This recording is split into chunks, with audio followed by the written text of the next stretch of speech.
nous te rendons grâce. Seigneur, nous te bénissons. Père, nous te célébrons pour ces moments. Nous venons de recommander ces moments en tes mains. Seigneur, soit au début, soit à la fin. Toi qui es l'alpha et l'oméga. Seigneur, viens encore agir puissamment dans ce moment. Pour tous ceux qui nous écoutent, Père, pour tous ceux qui vont nous suivre. Seigneur, même après, ceux qui vont nous suivre en direct, Seigneur. Seigneur, je prie avec que la vie de quelqu'un soit touchée au nom de Jésus-Christ. Je prie que le cœur de quelqu'un soit transformé au nom de Jésus-Christ. Je prie, Seigneur, que ton nom soit glorifié au nom de Jésus-Christ. Alléluia. Je prie, Seigneur, que ton nom soit élevé, Papa. Nous te disons merci pour ces moments. Nous te célébrons pour ces moments dans ta présence. Nous te célébrons pour ces moments dans ta présence, Seigneur Jésus. Nous te célébrons pour tout ce que tu vas encore faire, Père. Pour tout ce que tu as commencé à faire au nom de Jésus. Que l'honneur et la gloire te reviennent, Père. Alléluia. Bien-aimés, nous sommes encore dans la présence de Dieu. Nous sommes encore là. Bonjour à tous. Bonjour, bonjour. Bien-aimés, que la paix du Seigneur soit dans vos maisons. Que la paix du Seigneur soit avec vous. Que la paix du Seigneur soit dans vos cœurs actuellement. Là où il y avait le trouble, je prie que le trouble quitte au nom de Jésus-Christ. Là où il y avait des inquiétudes, je prie que les inquiétudes se dissipent au nom de Jésus-Christ.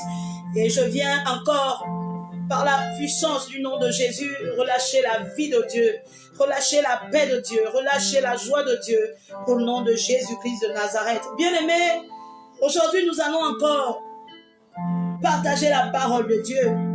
Nous allons partager la parole de Dieu, bien-aimés. Nous allons partager la parole de Dieu. Nous allons parler, aujourd'hui le thème c'est « Es-tu disciple ou fan de Christ ?» Es-tu disciple ou fan de Christ, bien-aimé? C'est la question que je te pose ce soir, cet après-midi. Es-tu disciple ou fan de Christ? Es-tu un fan ou es-tu un disciple? Dieu n'a pas besoin, Jésus n'a pas besoin des fans, mais Jésus a besoin des disciples. Jésus a besoin des disciples. Il a besoin de ces disciples-là qui marchent selon sa volonté, selon sa parole. Il a besoin de ces disciples-là qui obéissent à ses commandements. Il a besoin des disciples, bien-aimés. Il n'a pas besoin des fans. Qu'est-ce que la Bible nous dit ici? Un disciple, c'est un élève. Le mot disciple vient du mot discipulus en latin, qui veut simplement dire élève. Qui veut simplement dire élève. Es-tu l'élève de Jésus? Es-tu le disciple de Christ? En ce temps, Jésus n'a pas besoin des fans. Bien aimé, un fan, c'est celui qui est en admiration à sa star. C'est celui qui est en admiration par rapport à ce que sa star peut faire. Mais Jésus n'a pas besoin des fans, bien aimé. Jésus a besoin des disciples. Est-ce que tu es disciple de Christ? Est-ce que tu es dans le disciple-là avec le Seigneur? Est-ce que tu es attaché à Jésus-Christ de Nazareth? Ou bien tu es simplement fan de Jésus? Bien aimé, un fan, c'est celui qui se contente des miracles. Un fan, c'est celui qui se contente des guérisons que Jésus fait. Un fan, c'est celui qui se contente des prodiges que Jésus peut accomplir. Un fan, c'est celui qui acclame Jésus quand Jésus donne un travail. Un fan, c'est celui qui élève Jésus quand Jésus lui donne un bon mariage. Un fan, c'est celui qui glorifie le nom de Jésus lorsqu'il obtient une victoire. Un fan, c'est celui qui crie oh le nom de Jésus lorsqu'il a obtenu les ossements à sa prière. C'est celui-là un fan, bien aimé. Mais un disciple va au-delà de cela. Un disciple va au-delà de cela. Un disciple, c'est celui-là qui sait abandonner tout pour Jésus-Christ de Nazareth. Bien aimé, c'est pourquoi le Seigneur va nous parler dans sa parole. Nous sommes dans le livre de Luc. De Luc chapitre 14 au verset 26. Qu'est-ce que le Seigneur nous dit ici? Si quelqu'un vient à moi et s'il ne hait pas son père, sa mère, sa femme, ses enfants, ses frères et ses sœurs et même sa propre vie, il ne peut être mon disciple. Et quiconque ne porte pas sa croix et ne me suit pas, ne peut pas être mon disciple. Bien-aimé, voilà ce que la Bible nous dit. Je vais relire dans une autre version, la parole vivante. Voilà ce que la Bible nous dit dans Luc chapitre 14, verset 26. Celui celui qui vient à moi doit m'aimer plus que son père, sa mère, sa femme, ses enfants, ses frères, ses sœurs et même plus que sa vie. Sinon cette personne ne peut pas être mon disciple. Bien-aimé, tu ne peux pas être disciple du Seigneur si tu ne l'aimes pas au-delà de tout. Tu ne peux pas être disciple du Seigneur si tu ne l'aimes pas plus que tes parents. Il y a des gens qui aiment leur femme plus que Jésus. Ils aiment leurs parents plus que Jésus. Lorsque Jésus parle dans le livre de Luc chapitre 14 verset 26, quand il parle de haïr, il ne parle pas de cette haine qu'il faut rejeter tes parents, non. Il parle de haïr tout ce qui peut s'opposer à l'amour que tu as pour lui. Bien-aimé, tu dois haïr tout ce qui s'oppose à l'amour que tu as pour Jésus. Tu dois détester tout ce qui s'oppose. Si ce sont des comportements, des caractères, des traditions qui s'opposent à l'amour que tu as pour Jésus, qui s'opposent à la parole de Dieu. Bien-aimé, tu dois haïr ces choses. Bien-aimé, pour être disciple de Jésus, il faut haïr ces choses. Il faut aimer Jésus plus que tout. Mais est-ce que tu peux dire que tu aimes Jésus aujourd'hui? Est-ce que tu peux dire que ton amour pour Jésus est au-delà de l'amour que tu portes à tes enfants? Est-ce que tu peux dire que ton amour pour Jésus est au-delà de l'amour que tu portes à tes frères? Est-ce que tu peux dire que l'amour que tu as pour Jésus est au-delà de l'amour que tu portes à ton argent, à tes maisons, à tes voitures, à tes entreprises? Est-ce que tu peux dire aujourd'hui que l'amour que tu as pour Jésus et au-delà de l'amour que tu portes pour le bien matériel? Bien-aimé, le Seigneur dit, si tu veux être ton disciple, tu dois même, tu dois haïr ta propre vie. Ça veut dire tout ce qui te donnait du bénéfice, tout ce qui apportait un gain quelconque dans ta vie, tu dois le haïr. Et ce qui va à l'encontre de la parole de Dieu, tu dois laisser ces choses. Bien-aimé, es-tu fan de Jésus ou es-tu disciple de Christ? Jésus a besoin des disciples. Il a besoin des disciples, il a besoin des élèves, ceux-là qui sont assidus, ceux-là qui acceptent d'apprendre jour et nuit, ceux-là qui acceptent d'obéir à sa parole, ceux-là qui acceptent d'obéir à sa parole, même quand ils sont seuls dans leur maison, même quand il n'y a pas de pasteur, il n'y a pas de prophète, il n'y a pas de prophétesse. Bien aimé, aujourd'hui, les enfants de Dieu ont peur de leur pasteur, ils craignent leur pasteur, leur prophète, leur prophétesse, plus que Dieu. Ils font des choses quand ils sont dans les assemblées pour plaire aux hommes, mais ils se détournent de Dieu. Ils se détournent de Dieu. Ils ne font rien pour plaire à Jésus. Ils ne font rien pour marcher, oui, sur les voies du Seigneur. Ils ne font rien pour obéir à la parole de Dieu, mais ils font tout pour plaire à Dieu et pour plaire aux hommes. Ils font tout pour plaire aux hommes, pour plaire aux prophètes, aux pasteurs, aux prophétesses, mais ils ne font rien pour plaire à Dieu. Bien-aimé, aucun d'entre nous, moi j'ai pas donné ma vie pour toi. Le seul qui a donné sa vie à la croix de Golgotha pour toi, c'est Jésus-Christ de Nazareth. Le seul qui a accepté de se sacrifier pour toi, c'est Jésus-Christ de Nazareth. Et il vient te dire que toi, pour être son disciple,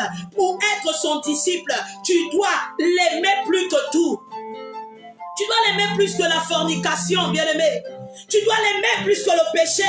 Tu dois l'aimer plus que les adultères. Tu dois l'aimer plus que la haine, la jalousie. Tu dois l'aimer plus que le commérage. Tu dois l'aimer plus que la rancœur. Tu dois aimer Jésus, bien-aimé. Tu dois aimer Jésus. Jésus est ton Dieu. Il dit, si tu veux être mon disciple, peut-être nous nous limitons au niveau des fans.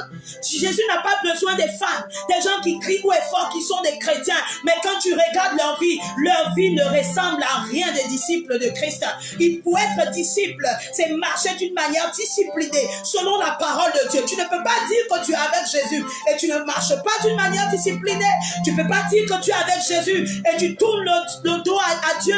Tu ne peux pas dire que tu marches avec Jésus et tu n'obéis pas à sa parole. Tu ne peux pas dire que tu marches avec Jésus ou que tu aimes Jésus et tu refuses d'obéir à sa parole, bien-aimé. Es-tu fan de Christ ou es-tu disciple de Christ? Es-tu fan de Christ ou es-tu disciple de Christ? Le Seigneur n'a pas besoin, écoutez-moi, le Seigneur n'a pas besoin, il n'a pas besoin des fans, il a besoin des disciples. Le Seigneur a besoin des disciples, il veut simplement des disciples. Es-tu disciple de Christ? C'est pas moi qui le dis, c'est la parole de Dieu. Il dit, celui qui vient à moi doit m'aimer plus que son père, sa mère, sa femme, ses enfants, ses frères, ses sœurs, et même plus que sa vie. Sinon, cette personne ne peut pas être mon disciple. Tu ne peux pas être le disciple de Christ si tu ne l'aimes pas. Tu ne peux pas être le disciple de Christ si tu ne peux pas mettre l'amour de Jésus au-dessus de l'amour que tu as pour tes enfants, pour ta famille, pour ta femme, au point où tu entres dans la compromission parce que tu dois plaire aux hommes, tu entres dans le mensonge parce que tu dois plaire aux hommes, tu entres dans des choses négatives parce que tu dois plaire aux hommes. Bien-aimé, tu dois plaire à une seule personne, Jésus-Christ de Nazareth. Et pour être son disciple, c'est comme ça que tu dois marcher, obéir à sa parole. Obéir à sa parole. En ces 14 jours de jeûne que nous avons eus, nous étions en train de crier à Dieu. Le Seigneur m'a parlé. Il m'a dit, je parcours les maisons de mes enfants. Mais quand je regarde dans les cœurs de mes enfants, je ne vois pas en eux la véritable repentance. Je ne vois pas en eux ceux-là qui sortiront de ce confinement et qui vont changer de vie. Je ne vois pas en eux ceux-là qui regrettent d'avoir tourné le dos à la parole de Dieu. Je ne vois pas en eux ceux-là même qui regrettent d'avoir haï, d'avoir calomnié, d'avoir critiqué, condamné, jugé, d'avoir fait du mal, bien-aimé. Le Seigneur ne voit rien de cela en nous. Il ne voit pas la véritable repentance en nous. Il ne voit pas en nous la véritable repentance. Oui, nous voulons sortir du confinement, c'est bien. Nous voulons sortir du coronavirus, c'est bien. Mais après le confinement, quel sera ton comportement? Quelle sera ta manière d'agir? Quelle sera ta manière de te comporter ou de poser des actes? Vas-tu retourner dans l'ancienne vie? Vas-tu recommencer à faire des choses que tu faisais avant? Vas-tu recommencer à être dans la médisance, dans la malhonnêteté, dans l'homosexualité, dans la haine? Excusez-moi, mais bien aimé, le Seigneur a permis ces choses pour que nous puissions changer, pour que nous devenions des véritables disciples. Parce que hier nous étions des fans. Bien aimé, nous étions dans le fanatisme, là où nous acclamons Jésus lorsqu'il opère des miracles. Là où nous acclamons Jésus, lorsqu'il nous donne un emploi, là où nous acclamons Jésus, lorsqu'il nous donne des enfants, peut-être nous étions stériles, mais nous avons enfanté et nous reconnaissons Dieu que quand il nous bénit, mais Dieu veut que nous sortons de cette manière de faire et que nous soyons des véritables disciples. Il dit, si tu veux être mon disciple, tu dois renoncer, tu dois haïr ta propre vie. Mais de quelle vie Jésus parle? La convoitise. De quelle vie Jésus parle? Les projets que tu as, les désirs que tu as, qui ne glorifie pas le nom de Dieu. De quelle vie Jésus parle?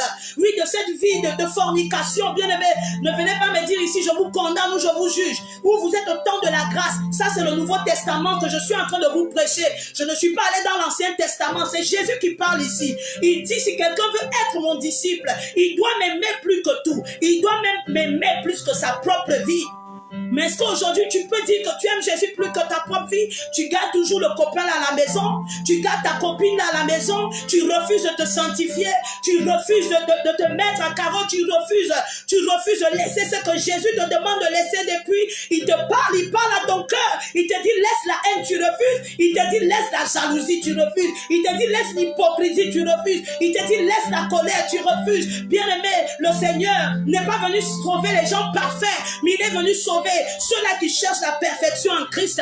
Il est venu sauver ceux-là qui savent reconnaître qu'en eux, il y a des choses qui ne glorifient pas Dieu et qui se répandent et qui demandent la force à Jésus pour la transformation radicale. C'est cela que Jésus est venu chercher. Jésus est venu chercher cela. Bien-aimé, es-tu disciple de Christ ou es-tu fan de Christ? Jésus n'a pas besoin des fans. Jésus n'a pas besoin des fans. Oh. Il ne veut pas les fans. Il y a trop de fans dans le monde pour des stars. Jésus n'est pas venu pour ça. Jésus est venu sauver son église. Et il est venu sauver quiconque croit en lui. Il est venu donner la vie à ceux qui n'avaient pas de vie. Il est venu donner le salut à ceux qui étaient déjà voués à l'enfer. Il est venu racheter le monde du péché. Mais quelqu'un ne peut pas venir vous racheter de quelque chose, mais après, vous vous retournez dans cette chose. C'est comme s'il avait fait un travail inutile. C'est comme si le sacrifice de Jésus à la croix était inutile. Pour ceux qui se cachent derrière la grâce est exigeante aussi. Excusez-moi, la grâce est exigeante.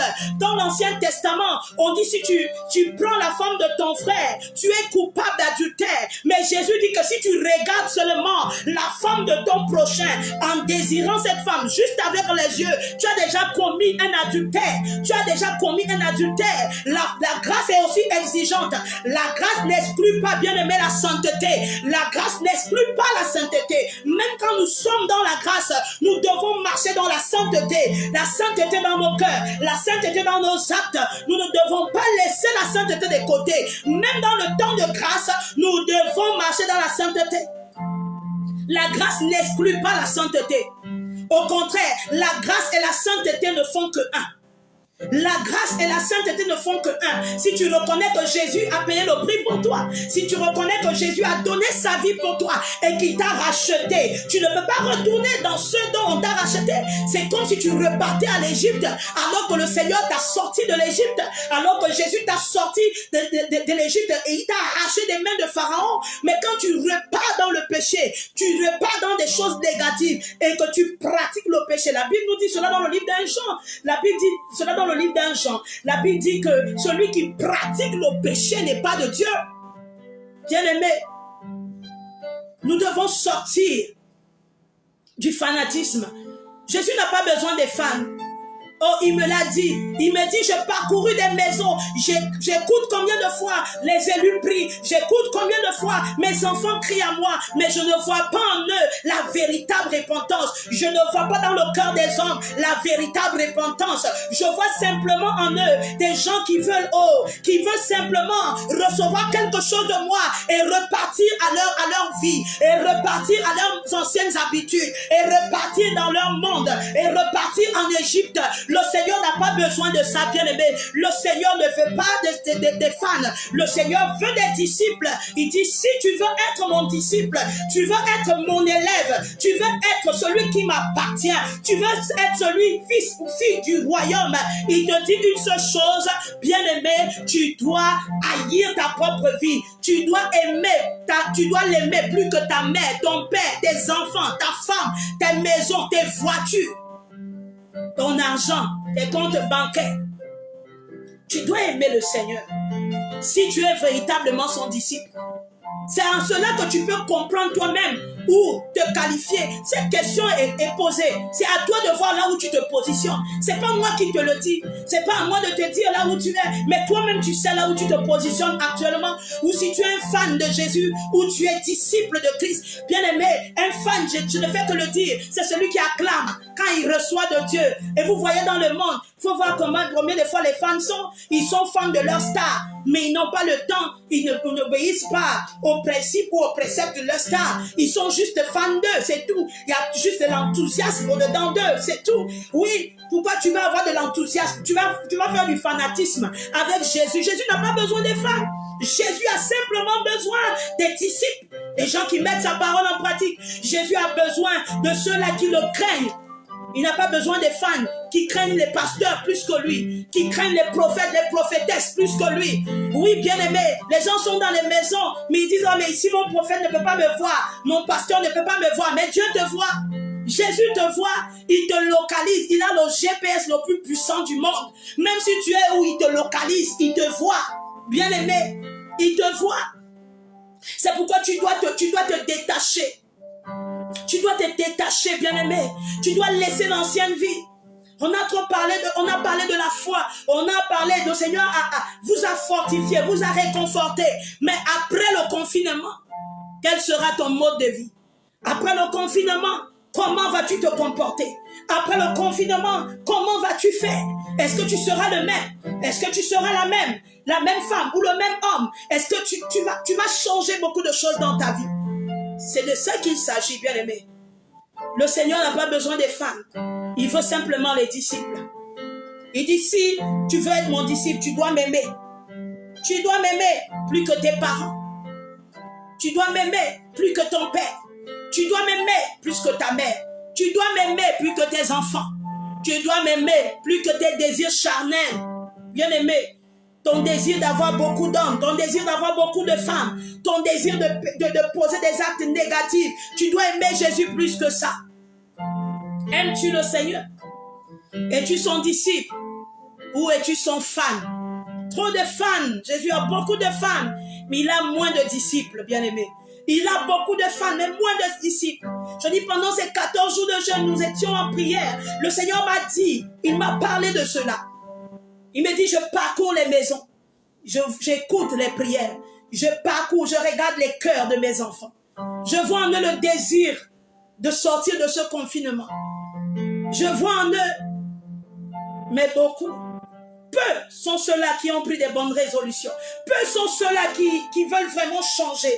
Peu sont ceux-là qui ont dit, Seigneur, nous nous répentons sincèrement et nous te demandons de l'aide. Nous ne voulons plus repartir à notre ancienne vie. Nous ne voulons plus retourner en arrière. Bien-aimé, je suis venu nous interpeller. Après le confinement, que vas-tu faire? Est-ce que tu vas changer de vie? Est-ce que tu vas changer ta manière d'être? Est-ce que tu vas retourner dans ton ancienne vie? Est-ce que tu vas ramener tes anciennes habitudes? Est-ce que tu vas accepter que le Seigneur te change? Est-ce que tu vas accepter le brisement? Est-ce que tu vas accepter que ton orgueil soit ôté? Bien aimé, ça concerne tout le monde. Que ça soit, tu sois homme de Dieu, que tu sois enfant de Dieu, que tu sois fils de Dieu. Ça nous concerne tous, bien aimé. Après ce confinement, est-ce que tu vas revenir dire la vérité à ces enfants? Bien aimé, si c'était la fin du monde pendant ce corona, si c'était la fin du monde pendant cette épidémie, je vous assure que peu de personnes devaient aller au ciel. Peu de personnes devaient aller au ciel. Peu de personnes devaient aller au ciel. Pourquoi? Parce que les gens n'étaient pas prêts. Les gens ont trop écouté, tu vas aller en France. Les gens ont trop écouté, tu vas avoir ton visa. Les gens ont trop écouté, tu vas te marier demain. Mais bien aimé, même si un homme te demande la même maintenant, ça va être difficile. Il y aura peut-être 4 personnes à votre mariage. Pourquoi? Parce que nous sommes confinés. Bien aimé, nous allons revenir pour dire au peuple de Dieu, que le Seigneur veut des véritables disciples. Le Seigneur ne veut pas les fans. Il n'a pas besoin des fans. Il n'a pas besoin des gens qui l'acclament quand il opère des miracles. Il n'a pas besoin des gens qui l'acclament quand il donne un mari. Toutes ces choses, il dit cherchez premièrement le royaume des cieux et sa justice. Le reste là nous sera donné par-dessus tout. Ces choses n'ont pas de valeur devant Dieu. Ce qui a de la valeur devant le Seigneur, c'est ton âme. Ce qui a de la valeur devant Dieu, c'est ton salut, c'est ton âme. C'est d'ailleurs pourquoi il a donné son Fils unique afin qu'il meure pour ta cause. C'est ce qui a de la valeur. C'est toi qui as de la valeur pour Dieu. C'est toi qui as de la valeur pour Dieu. Bien-aimé, le Seigneur nous interpelle. Le Seigneur nous interpelle. Toi, tu respectes plus ton pasteur. C'est bien de respecter les serviteurs de Dieu. C'est bien de respecter les prophètes et les prophétesses. C'est bien de les honorer. C'est bien de les honorer. Mais tu ne peux pas honorer le serviteur et ignorer celui qui l'a mandaté. Tu ne peux pas respecter le serviteur et ignorer celui qui l'a mandaté. Tu ne peux pas dire que je crains mon pasteur et tu ne crains pas le Dieu qui a créé ton pasteur, qui a créé ton prophète, le Dieu qui l'a appelé, le Dieu qui met toutes ses capacités en lui. Tu ne peux pas le dire. Bien-aimé, tu ne peux pas trembler quand tu es en assemblée de peur qu'un prophète voie ce que tu as fait de négatif. Mais quand tu es dans ta maison, tu te comportes n'importe comment. Le véritable prophète est avec toi chez toi. Le véritable prophète est dans ta maison. Le véritable grand prophète des prophètes est avec toi là où tu habites. Il voit tout. Il connaît tout. Et c'est d'ailleurs pourquoi il m'a demandé de te donner ce message. Parce que certainement il sait que plusieurs de ses enfants, beaucoup sont retournés dans leur vomi. Beaucoup sont retournés, excusez-moi de l'expression, mais beaucoup sont retournés à ceux qu'ils aimaient hier, à leur ancien amour. Ils sont retournés là où ils ont pris des décisions. Ils ont baissé les bras, bien-aimés, et ils sont retournés dans le péché. Ils sont retournés dans la fornication. Ils sont retournés dans le mensonge.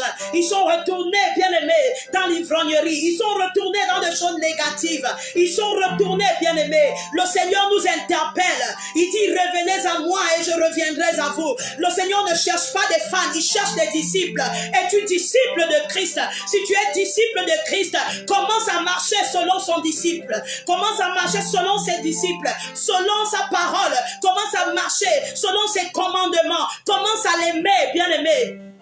Laisse l'évangile de facilité, la grâce. Dieu a tout payé pour moi. C'est le même ici qui donne des critères. C'est lui qui parle ici. Il dit, si tu veux être son disciple, tu dois haïr ta propre vie. Ça veut dire ce que tu aimais hier. Tu dois haïr ce à quoi tu étais attaché. Tu dois haïr l'amour du monde que tu avais. Tu dois haïr ces choses parce que ces choses sont inimitié contre Dieu. Ces choses combattent l'amour de Dieu dedans de toi. Ces choses combattent la présence de Dieu dedans de toi. Ces choses combattent ton salut. Ces choses veulent que tu ailles en enfer. Bien-aimé, si tu ne peux pas renoncer à toi-même, tu ne peux pas être un véritable disciple. Moi, je vois des gens comme ça, ils marchent avec Jésus, mais eux, ils sont aussi attachés à leur tradition. Tu n'es pas disciple. Tu n'es pas disciple, parce que si tu es attaché à la tradition, d'une manière, tu ne vas pas aimer. Nul ne peut aimer 2 maîtres à la fois. Nul ne peut aimer 2 maîtres à la fois. Tu haïras, tu mépriseras l'un et tu vas honorer l'autre. Bien-aimé, le Seigneur vous interpelle. Je suis venu vraiment aujourd'hui vous dire que le Seigneur vous interpelle. Il me l'a dit d'une manière claire. Pendant ces 14 jours de jeûne, il m'a parlé clairement. Il dit, je parcours les maisons. J'écoute comment mes enfants prient. J'écoute les cris. Mais quand je regarde leur cœur, je ne vois pas des cœurs répondants véritablement. Je vois juste des cœurs qui veulent sortir de cette situation. Et chacun veut vaquer à ses occupations. Et chacun veut recommencer à vivre comme il vivait hier. Chacun veut reprendre l'ancienne vie qu'il avait. Chacun veut reprendre encore avec ses anciens amours. Bien-aimé, le Seigneur ne veut pas des fans. Il veut des disciples. Et il veut que tu sois son disciple. Et pour que tu sois son disciple, tu dois l'aimer plus que tout. Tu dois l'aimer plus que tes ambitions, tu dois l'aimer plus que tes parents, tu dois l'aimer plus que ta femme, tes enfants, ton mari, tu dois l'aimer, bien-aimé, sinon tu ne l'appartiens pas, tu n'es pas son disciple, tu es un fan, et Jésus, il n'en a pas besoin, il n'en a pas besoin, c'est pourquoi lui-même il a commencé avec plusieurs disciples, mais il est resté à la fin qu'avec 12, les gens trouvaient que sa parole était difficile. Les gens trouvaient que la parole de Jésus était difficile. Eh oui, il a posé la question à Pierre. Il dit, mais les autres sont partout partis. Qu'est-ce que vous faites là? Pierre a dit, à qui irons-nous? C'est toi qui as les paroles de la vie. À qui irons-nous? Tu as les paroles de la vie. À qui irons-nous? C'est à cela que nous devons dire à notre Père. C'est Jésus qui a les paroles de la vie. À qui irons-nous, bien-aimés? Oui, bien-aimés, aujourd'hui, les gens refusent l'évangile. Ils veulent écouter des choses qui chatouillent leurs oreilles. Ils veulent écouter des choses qui leur donnent la capacité d'augmenter leur orgueil. Bien-aimé, Dieu a tout donné à l'homme. Il t'a aussi donné cette capacité de l'aimer. C'est au-dedans de toi. Tu peux l'aimer. Pourquoi tu t'attaches aux choses négatives? Pourquoi tu t'attaches aux choses qui ne glorifient pas Dieu? Bien-aimé, ma question pour toi, es-tu fan de Jésus ou es-tu son disciple? C'est toi, la réponse est entre tes mains. C'est toi qui connais là où tu te positionnes. C'est toi qui connais là où tu es actuellement. C'est toi qui connais, bien-aimé. Et Dieu t'interpelle. Il ne veut pas qu'après ce confinement, tu retournes dans tes anciens amours. Tu retournes dans ce que tu faisais hier, qui ne glorifiait pas Dieu. J'étais en train de dire comme ça, bien-aimé. J'étais là la semaine passée et je me posais cette question. Ah, mais Seigneur, tout le monde veut aller en France, en Italie, en Europe. Mais c'est là-bas le corona tue, il y a beaucoup de gens. En fait, le Seigneur est venu nous prouver. Il est venu nous prouver que rien sur la terre ne vaut le royaume des cieux. Rien sur la terre ne vaut le royaume des cieux. Rien sur la terre ne vaut le royaume des cieux. Il n'y a pas une planète sur la terre qui peut valoir le royaume des cieux. Le royaume des cieux est unique et glorieux. Et c'est un endroit où aucune maladie ne peut entrer. C'est un endroit où aucun péché ne peut entrer. Ni même un pécheur ne peut entrer. C'est un endroit glorieux. Et cet endroit est pour nous. Pour ceux qui ne croient pas à l'enfer, au paradis, ok. Mais au dernier jour, ça sera trop tard pour toi. Le dernier jour, tu vas regretter si maintenant tu n'acceptes pas d'être disciple de Christ. Bien-aimés, nous voulons sortir du confinement pour repartir dans nos boîtes de nuit. Nous voulons sortir du confinement pour repartir, pour retourner se laver à la plage. Nous voulons sortir du confinement, aller faire nos affaires et gagner beaucoup d'argent pour dominer sur les autres, pour mépriser les autres. Nous voulons sortir du confinement pour aller régner dans nos églises. Nous voulons sortir du confinement pour aller dominer sur les autres, piétiner les gens. Nous voulons sortir du confinement pour aller faire des choses qui n'honorent pas Dieu. Et quand Dieu regarde, il comprend que nous ne sommes pas ses disciples, mais nous sommes des fans. Nous sommes derrière lui quand c'est bon. Nous sommes avec lui quand il nous bénit. Nous sommes avec lui quand il opère un miracle dans nos vies. Nous sommes avec lui quand il guérit les malades, quand il ressuscite les morts. Nous sommes avec lui. Mais quand il n'y a pas ces choses, nous reculons et nous refusons sa parole. Nous refusons de garder ses commandements. Nous refusons d'obéir à ses voies. Et lorsqu'on nous parle comme ça, on dit non, on juge les gens. On dit on condamne les gens. Ça, c'est l'évangile de condamnation. Bien aimé, c'est bien. Mais le Seigneur est en train de te dire ici, dans le livre de Luc chapitre 14, Luc chapitre 14, verset 26 à 27. Au verset 27, il dit, et quiconque ne porte pas sa croix et ne me suit pas ne peut être mon disciple. Quiconque ne porte pas sa croix et ne me suit pas ne peut être mon disciple. Les gens qui refusent de porter leur croix, vous ne pouvez pas être disciple de Christ. C'est pourquoi il y a trop de fans, trop de fans. C'est pourquoi le monde ne nous respecte pas. Il ne nous respecte pas parce que quand il nous regarde, nous sommes le contraire de ce que la Bible dit. Nous vivons le contraire de ce que la parole de Dieu dit. Nous vivons le contraire, bien-aimés, dans nos actes, dans notre manière de faire. Nous vivons le contraire. Et le monde nous méprise. Et le monde nous juge. Et le monde dit nous préférons rester dans le monde que d'aller dans les églises. Pourquoi? Parce que quand il nous regarde, la bière que le frère boit dans le monde, toi-même tu bois la même bière. Et tu dis simplement non. Dieu n'a pas dit de ne pas boire l'alcool. Un chrétien doit boire l'alcool. Gloire à Dieu. Mais quand tu saoules à côté, l'autre saoule. Maintenant, où est la différence? Où est la différence? Bien-aimé, où est la différence entre toi et celui qui ne connaît pas Christ? La Bible dit si quelqu'un est en Christ. 1 Corinthiens 5, verset 17. Si quelqu'un est en Christ, cette personne est une nouvelle créature. Les choses anciennes sont passées. Et voilà, toutes choses redeviennent nouvelles. Toutes choses redeviennent nouvelles. Ça veut dire, hier, si moi, la prophétesse Faveur Magnas, j'étais une femme fragile, légère, ou bandite, voleuse, ou calomnieuse, ou je ne sais pas quoi, ou ivrogne, en Christ, on doit quand même voir le changement. On doit quand même dire, mais cette femme, on ne la voit plus dans tel endroit. On doit quand même dire que cette femme, on ne la voit plus en telle place. On doit quand même dire que cette femme ne fréquente plus les mêmes milieux. On doit dire que cette femme a changé. Oui, bien aimé, même là où tu es là, tu n'as même pas changé, il n'y a rien. Mais tu dis, tu es chrétien. Tu dis, tu es enfant de Dieu. Non, tu es fan, tu es un fan de Jésus. Tu n'es par notre manière là, qu'on prouve que nous sommes disciples de Christ. On ne peut pas retrouver les mêmes choses chez toi. On ne peut pas retrouver les mêmes habitudes. On ne peut pas retrouver la même manière de faire. Toi qui allais dans les bars hier, tu continues à aller là-bas. Tu allais dans les snaps, tu continues à aller là-bas. Non, bien-aimé, quand tu as choisi ton Dieu, marche avec ton Dieu. Sois son élève. Un élève obéit à son maître. Un élève cherche à apprendre de son maître. Un élève, c'est celui qui est assidu à ce que son maître lui montre, à ce que son maître l'enseigne. C'est ça un élève. Un disciple, c'est ça. Quand tu es disciple, bien-aimé, tu obéis à Dieu. Tu obéis à la parole de Dieu. On ne te force pas. On n'a même pas besoin de te prêcher cela. On n'a même pas besoin de crier. On n'a pas besoin, non. Tu fais volontairement. Tu fais ce que le Seigneur te demande. Tu obéis à Dieu parce que tu es son disciple. Il faut relire ce passage à la maison. Toi, tu aimes le monde plus que Jésus. Tu n'es pas son disciple. Tu es fan. Tu es fan de ce qu'il fait parce que tu vois, il guérit les malades. Tu vois Jésus sauver des vies, alors tu es fan de ce que Jésus fait. Mais tu n'es pas son disciple.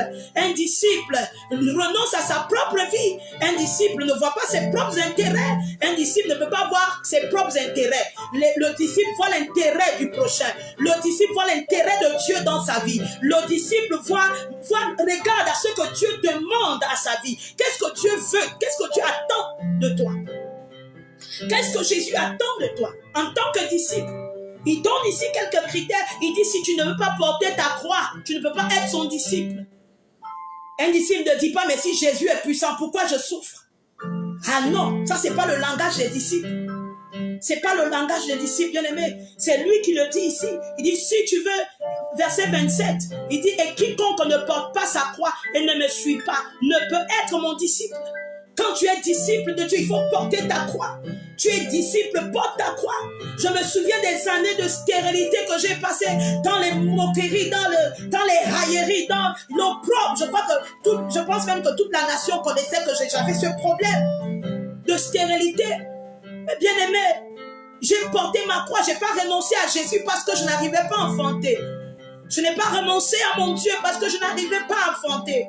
Je ne me suis pas détournée pour aller voir des dieux étrangers parce que je n'arrivais pas à enfanter. Bien-aimé, il faut s'attacher à Jésus. Quelle que soit la croix que tu portes en ce moment, accepte de la porter. Mais en sachant que c'est lui qui a porté la plus grosse des croix. La croix du monde entier. Celui-là viendra alléger ton poids. Il viendra alléger ta tâche. Il viendra alléger. Il viendra résoudre ce problème. Alléluia. Il viendra résoudre ce problème, bien-aimé. Il viendra alléger ce problème. Il viendra ôter ce problème.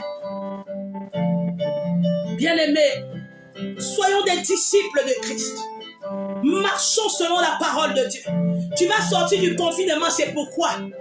Et ça, c'est pour recommencer à haïr les gens. Et ça, c'est pour recommencer à calomnier les gens. Et ça, c'est pour recommencer à être orgueilleux ou orgueilleuse. Est-ce que c'est pour recommencer à aller danser dans les boîtes de nuit? Est-ce que c'est pour recommencer à faire la sorcellerie? Est-ce que c'est pour recommencer à faire la jalousie, la convoitise? Est-ce que c'est pour recommencer à détruire ton prochain? Est-ce que c'est pour recommencer à haïr ton frère qui réussit? Est-ce que c'est pour recommencer à haïr ou à convoiter ce que l'autre a? Bien-aimé, je te pose cette question. Jésus te pose cette question. Après le confinement, que feras-tu? Que feras-tu? C'est ça la question que le Seigneur te pose. C'est la question que Dieu nous pose, bien-aimés. Qu'est-ce que nous allons faire après le confinement? Allons-nous demeurer les mêmes? Le Seigneur ne veut pas que nous puissions demeurer les mêmes. Le Seigneur veut que nous puissions changer. Le Seigneur veut que nous puissions être des véritables disciples. Le Seigneur veut que nous puissions être ses serviteurs et ses servantes. Le Seigneur veut que nous puissions être bien-aimés. Ce confinement nous a fait comprendre beaucoup de choses. Peut-être pas toi, mais moi j'ai compris beaucoup de choses. Bien-aimés, j'ai compris beaucoup de choses. Vraiment, le salut est personnel. Et notre marche avec Dieu est personnelle. Personnel, ça veut dire, bien-aimé, que quand tu es en Christ là, c'est vrai que tu es là, tu pries pour tes frères et sœurs, mais tu ne dois pas suivre ton frère, ta sœur dans ses bêtises. Tu dois marcher avec Dieu. Tu dois obéir à la parole de Dieu. Parce que devant Dieu là, tu seras seul. Tu seras seul. Le Seigneur nous interpelle. Le Seigneur nous appelle, bien-aimés. Le Seigneur veut voir quelque chose de nouveau. Le Seigneur veut voir quelque chose d'autre. Le Seigneur veut voir les hommes et les femmes vivre en nouveauté de vie. Il veut cette nouveauté de vie. Si nous sommes réellement en Christ, si nous sommes vraiment ses disciples, si alors nous sommes des fans, nous allons continuer à chercher les miracles. Aller de lieu en lieu pour chercher les miracles. Aller d'église en église chercher des miracles. Aller de prophète en prophète chercher des miracles. Aller je ne sais pas, de pasteur en pasteur chercher des miracles. Chercher des prodiges. Chercher des choses extraordinaires. Alors que nous avons tout. Nous avons Jésus-Christ de Nazareth. Il est notre tout. Il est notre tout. Si tu as Jésus, tu as tout. Si tu as Jésus, tu as tout. Quelle que soit la situation dans laquelle tu es en train de passer actuellement, si tu as Jésus, tu as tout. Tu as la solution. Si tu as Jésus, tu as tout, bien-aimé. Vraiment que Dieu nous aide à comprendre cela. C'est cette question qu'il a voulu que je vienne te poser, bien-aimé. Es-tu un fan? Es-tu son fan? Ou es-tu son disciple? Toi-même, lis la parole de Dieu. Lis ce passage biblique. Lis le livre de Luc chapitre 14, verset 26 au verset 27. Tu peux même continuer jusqu'au verset 30. Prends ta Bible et lis. Et toi-même, témoigne si tu es disciple ou tu es fan de Christ. Bien-aimés, je vais prier pour vous. Je vais prier pour nous. Afin que nous soyons bien-aimés et nous demeurons comme le Seigneur le veut. Que nous soyons des véritables disciples. Que nous soyons ceux-là qui marchent selon la parole de Dieu. Dieu de gloire, Dieu fidèle, le Dieu véritable. Je te présente en ce moment mon frère, ma soeur. Je te présente en ce moment nos vies. Je te présente en ce moment tous ceux qui m'ont suivi et qui me suivront après. Je le prie au nom de Jésus. Seigneur, que ces hommes et ces femmes, Père, soient des véritables disciples. Seigneur, qu'après ce confinement, que Père éternel, Père Saint, ils ne retournent pas, Seigneur, à leur ancienne vie, à leur ancien amour, Seigneur, mais qui s'attachent à toi, le véritable Dieu, qui t'accepte comme Seigneur et Sauveur personnel, qui marche avec toi, toi le Dieu qui ne déçoit jamais, toi le Dieu qui n'abandonne jamais, et qui puisse te dire à qui irons-nous? Toi, tu as les paroles de la vie éternelle. À qui irons-nous? Toi qui as les paroles de la résurrection. À qui irons-nous? Toi qui as les paroles de la restauration. À qui irons-nous? Toi qui as les paroles qui redonnent espoir. À qui irons-nous? Toi qui as les paroles de la guérison. À qui irons-nous? Toi qui as les paroles du réconfort. À qui irons-nous? Toi qui dis et la chose arrive. À qui irons-nous? Toi qui as quitté ton royaume, qui as quitté ta chaise royale pour te faire petit, pour te rabaisser, afin de nous donner la vie, afin de nous donner l'espoir, afin de nous accorder, Seigneur Père éternel, de prendre part, Seigneur, à tes noces.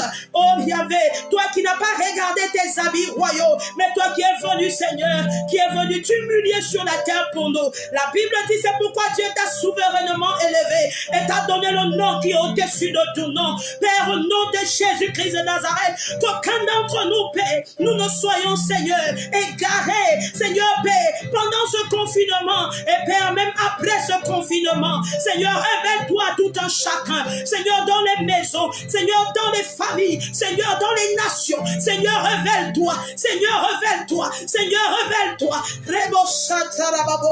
réveille-toi, révèle-toi, Saint-Esprit, révèle-toi, Paraclet de Dieu, révèle-toi, Dieu fidèle et juste. Révèle-toi, toi qui n'as pas changé. Révèle-toi, Seigneur. Ne nous abandonne pas, ne nous délaisse pas, mais garde-nous fidèles à toi. Garde-nous fidèles à toi jusqu'à ta venue. Garde-nous fidèles à toi.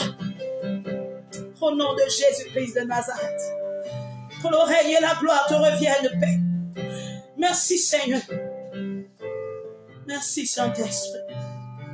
Merci. Merci, Jésus. Alléluia.